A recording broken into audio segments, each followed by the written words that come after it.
Hey, church. Hey, thanks for taking the time to look at our devotion today.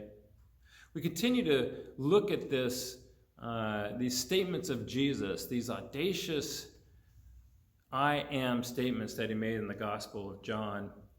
We know that John started off the Gospel by saying this same Jesus is the Word and he is God. He came in the flesh. But I want to tell you the truth, and I'm going to share these things with you that he really is God. Jesus would come along and say, it is true. I am the Yahweh that you're looking for. I am the Messiah. And so he uses 7 times this phrase, I am. And one of the ones that maybe is lesser known to us is, I am the gate for the sheep.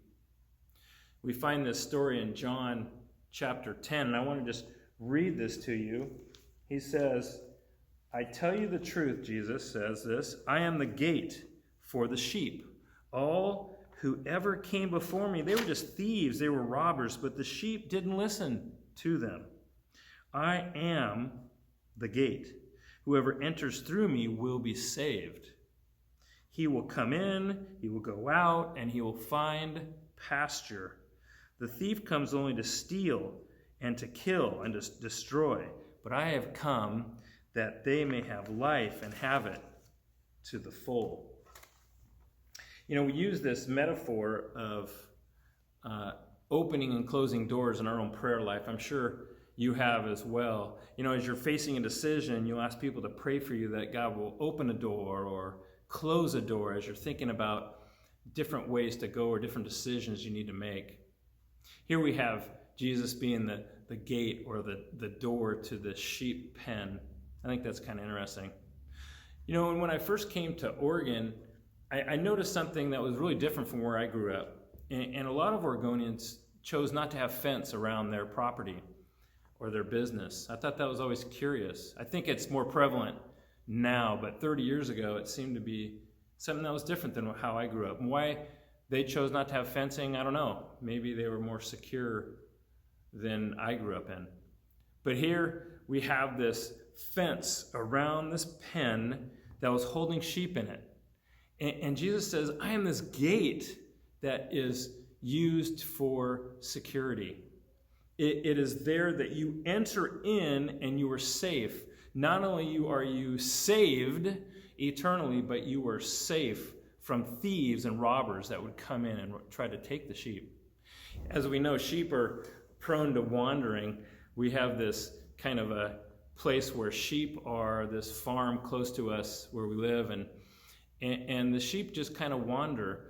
And boy, if they didn't have the fence around it, I think it's electrified, they would just wander around and get into trouble. Here they're penned up and in need of a gatekeeper.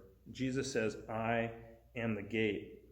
The one to salvation, the one to peace and safe pasture. Earlier, Jesus remarked about the fact that the sheep are secured in this pen. And there's only one person that can let them in because it's the gatekeeper that lets them in. That's interesting. Well, he certainly wouldn't want thieves and robbers, those who are not supposed to come in, only those that are his, because the sheep know his voice. Folks, that leads us right into something. Do you know the gatekeeper? Do you know Jesus? There's another place in the book of Revelation, again from the author John. He says he stands at the door and knocks.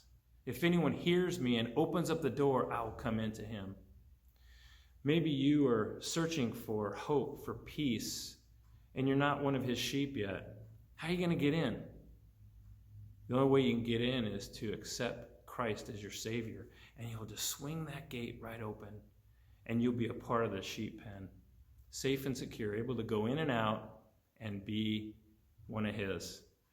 Folks, I just appreciate you listening today, and we'll see you again really soon.